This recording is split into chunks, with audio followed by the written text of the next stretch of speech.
Halo, jumpa lagi dengan kami Helling Filter di sini dengan saya Teguh. Pada kesempatan kali ini saya ditemani oleh orang tua saya yaitu papa saya. Perkenalkan, Sinto Hadi nama saya.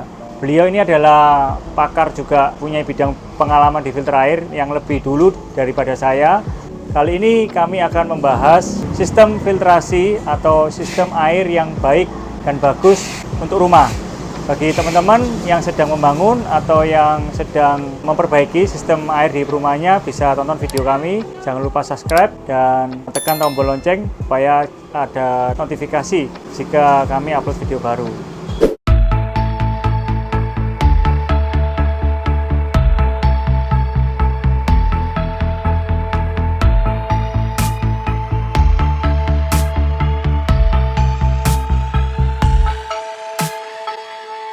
Nah, mari saat ini di depan saya ini di bawah, ini ada sebuah meteran. Jadi kalau teman-teman mempunyai rumah atau memakai air PDAM, pasti di rumahnya itu ada sebuah meteran. Kecuali kalau pakai air sumur. Terus kemudian dari meteran ini biasanya kemana, Pak? Air dari meteran ini kemana larinya? Biasanya dari meteran PDAM, airnya lari ke tandon. Ya, Ke tandon bawah ya? Tandon bawah. Oke, kita lihat tandon Biasa bawahnya. seperti itu yang dilakukan di rumah-rumah. Nah, seperti ini. Kalau menurut Bapak nih, ya kan ada rumah ada yang nggak pakai tandon bawah, ada juga yang pakai tandon bawah. Nah, kalau menurut pengalaman Bapak, fungsi tandon bawah ini salah satunya apa?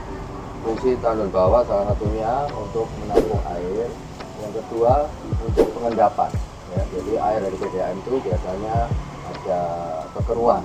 Ya. Nah, kalau pakai tandon bawah, jadi ada waktu untuk mengendap. Ya, jadi kotorannya diendapkan terlebih dahulu sebelum kita gunakan di sini rumah. Oke, jadi kondisinya biasanya kotor seperti ini ya? Pasti seperti ini. Nah, coba dilihat ini dan kotor ya. Jadi ini adalah pengendapan. Jadi airnya yang di atas lebih jernih daripada yang paling bawah. Oke.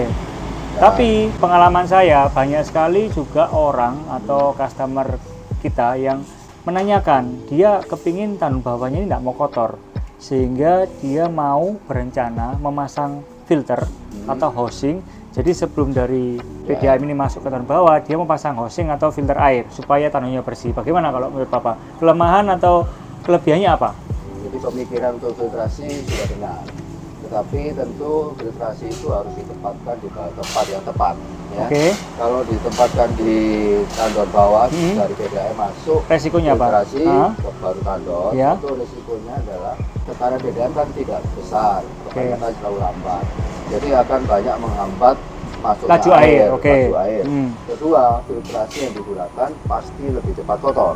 Ya, lebih cepat kotor, sumbat, dan itu akan berhubungan dengan biaya. Ya, karena harus sering diganti. Kalau kita lupa menggantinya, airnya jadi kosong. Kehabisan air. Jadi bisa juga merusak pompa ya nanti ya. Kalau kehabisan air, pompanya nyala terus, otomatis bisa merusak pompa. Nah, itu risiko yang kedua. Jadi kalau menurut pengalaman kita, sebaiknya kalau air sebelum masuk ke tandon bawah difilter atau enggak? Tidak perlu difilter. Nggak perlu ya. Fungsinya tandon ini satu untuk pengendapan sudah memerlukan satu filtrasi. Yang kedua untuk menguapkan bau-bau klorin. Bau klorin dan bau lain sebagainya. Ya, jadi ada proses oksidasi alami sama udara ya. Itu yang penting. Dan fungsi yang pertama. Dan juga sepengetahuan kami, koreksi jika salah, kalau dari PDAM ini kita nggak boleh pasang pompa air. Jadi pada dasarnya kan setiap filter itu kan membutuhkan dorongan dari pompa. Jadi kita nggak boleh pasang pompa air. Jadi air yang dari meteran ini harus mengalir secara alami masuk ke tandon. Jadi kalau kita pasang filter, nanti resikonya ya seperti tadi, cepat kotor, tersumbat, dan kita kehabisan air yang ada di tandon bawah. Setelah dari tampung di tandon bawah ini, biasanya kita pakai apa? Pelampung ya? Yang untuk men-stop airnya, pakai pelampung yang bentuknya seperti bola itu teman-teman. Supaya tidak kehabisan air. Terus kemudian sistem yang bagus, larinya kemana dulu?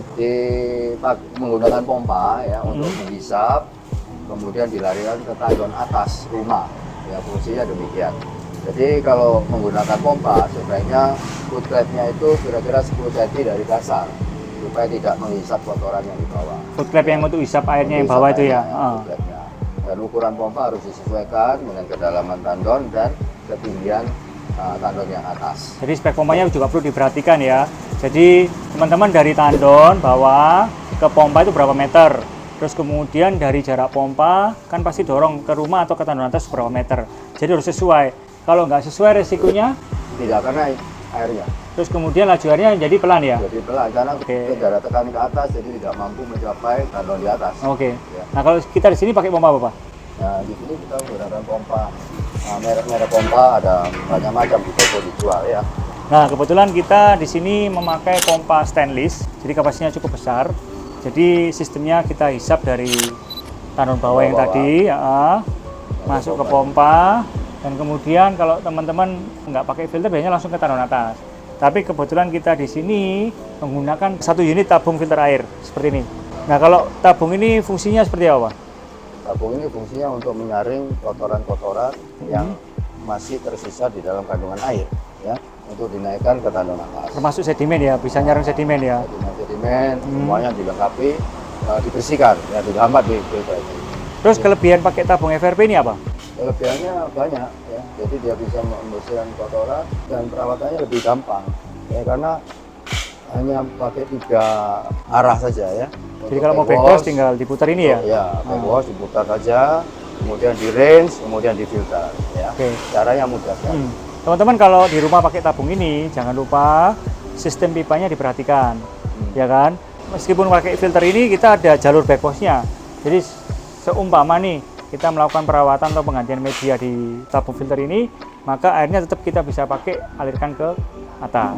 Dari meteran masuk ke tandon bawah, Lalu pompa, bisa pompa, dorong ke filter, naik ke atas. Nanti sebentar lagi kita ke atas, kita cek posisi tandon dan pompanya di atas ya. kalau di bawah ini lebih gampang untuk maintenance ya. Oh ya, perawatannya. jadi ada beberapa pertanyaan. Teman-teman ada juga yang menanyakan, kalau kita mau pasang tabung filter air ini sebaiknya diletakkan di mana? Di bawah atau di atas? Nah, pada dasarnya filter air ini, tabung filter air ini membutuhkan dorongan dari pompa. Kalau misalkan kita letakkan di bawah atau di atas, kelebihan dan kelemahannya seperti apa, Pak? Lebih mudah maintenance ya. Yang pertama lebih mudah maintenance, backwashnya ya. Oke. Yang kedua, tabung tidak menerima tekanan terus-menerus ya. Oke. Karena begitu selesai penampungan di atas penuh, ya kendor tekanannya. Membuat tabung ini lebih kuat, lebih tahan lama ya, karena tidak ada tekanan yang terus-menerus. Kalau taruh di atas, Kalau kekurangannya di apa? atas, kekurangannya di atas tuh pertama maintenance-nya sulit, kita harus naik turun ke atas. Orang jadi males ya. Ya, Kadang-kadang jadi- di bawah pun orang kadang males backwash toh. Jadi lupa dan lain sebagainya. Jadi akhirnya air yang naik ke atas lebih lama pompanya mendorong, memboroskan listrik. Sebentar lagi kita naik ke atas ya, kita lihat. Oke. Oke. Ya teman-teman, berikut penampakan tandon kami yang ada di atas. Jadi yang teman-teman lihat dari tadi yang di bawah, setelah filter air ditampung di tandon atas ini. Kebetulan saat ini saya memakai tandon yang berbahan stainless steel. Tapi di luaran sana yang orang-orang pakai ada yang berbahan stainless dan juga ada yang berbahan plastik. Nah, kalau menurut Bapak kelebihannya apa stainless dan plastik ini? Ya, kalau stainless ini ya jauh lebih kuat, ya, jauh lebih kuat menghadapi cuaca. Oke. Ya, kedua dia menahan lumut. Pertumbuhan lumutnya lebih lama ya kalau pakai stainless karena dia kedap cahaya, betul. Ya, cahaya. Oke. Yang ketiga adalah dia bisa menampung panas matahari. Nggak perlu pakai heater. Nggak Ya, perlu oke. heater, ya. Itu kelebihan. Tapi Kelemahannya mahal ya? Kelemahannya ya Harganya? biayanya lebih mahal. Oke. Ya. Kalau dibanding dengan yang tandon air plastik, kelemahannya apa? Kalau plastik itu kelemahannya lebih mudah berlumut, Lebih murah berlumut, cuma lebih murah. lebih murah kelebihannya. Oke. Ya. Jadi Bapak Ibu bisa memilih sesuai dengan budgeting yang ada. Oke. Kalau tandon bawah tadi kan menggunakan pelampung. Kalau tandon atas kita menggunakan apa? Pakai radar. Pakai Ya, radar. Jadi radar itu untuk memutus arus listrik yang dipompa bawah. Ya. Jadi kalau ini radarnya disesuaikan dengan ketinggian air yang diperlukan. Jadi Ya. kalau airnya sudah penuh, Airnya sudah penuh, otomatis pompa yang di bawah tidak akan nyala. oke. Berarti cut off listrik yang ada di bawah ya. Ya, Kalau airnya sudah berkurang, dia akan nyala sendiri. oke. Ya, itu fungsi radar. Jadi kalau saya lihat di luaran sana ada orang yang tandon atas tapi menggunakan pelampung. Resikonya apa? Kalau menggunakan pelampung, berarti pompa kita harus menggunakan switch otomatis ya. Otomatis ya. Begitu pelampungnya menutup, pompa berhenti. Tapi kelemahannya, begitu air yang berkurang sedikit, dia akan nyala. Jadi on off terus pompa di bawah. Boros di listrik, betul Boros ya. di listrik. Jadi kalau pengalaman kami paling Radar. tepat menggunakan radar Ya. atau yang biasa disebut floating switch. Nah, betul. Oke. Setelah air difilter dan ditampung di sini dan sudah bersih, maka selanjutnya kita akan mengarah ke pompa air dulu atau ke pembagian dulu. Kalau di sini kita lihat pakai pompa booster dulu. Jadi dari tandon stainless, ya kan? Dari tandon stainless ini airnya lari ke pompa booster. Ya. Oke, kita menggunakan booster pump. Fungsinya untuk apa?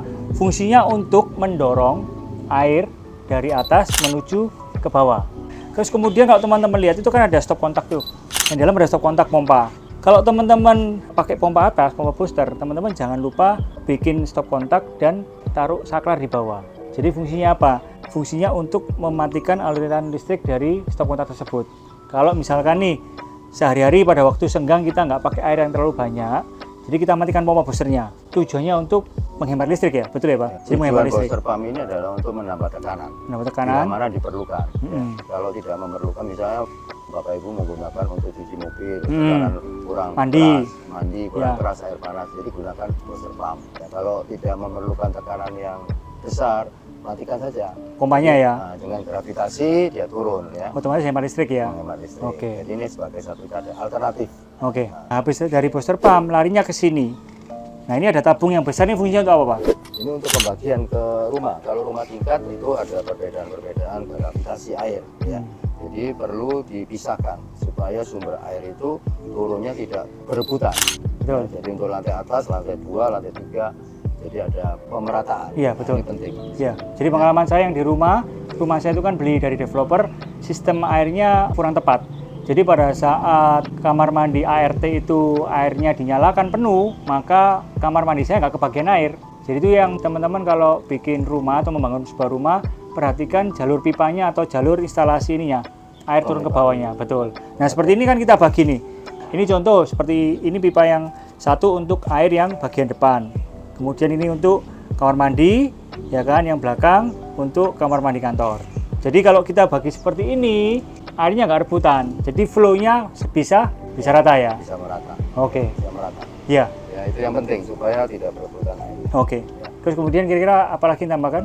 Sementara cukup di situ dulu. Oke. Ya, mungkin teman-teman nanti kita akan share lagi video yang berikutnya Ya. yang lebih detail. Oke, jadi sementara sekian dulu video dari kami. Berikut adalah instalasi air yang benar menurut pengalaman kami. Bagi teman-teman yang mungkin ada pengalaman lebih atau informasi lebih, boleh tambahkan di kolom komentar supaya kita bisa belajar bersama-sama. Oke, sekian. Terima kasih dan sampai jumpa. Sampai jumpa kembali.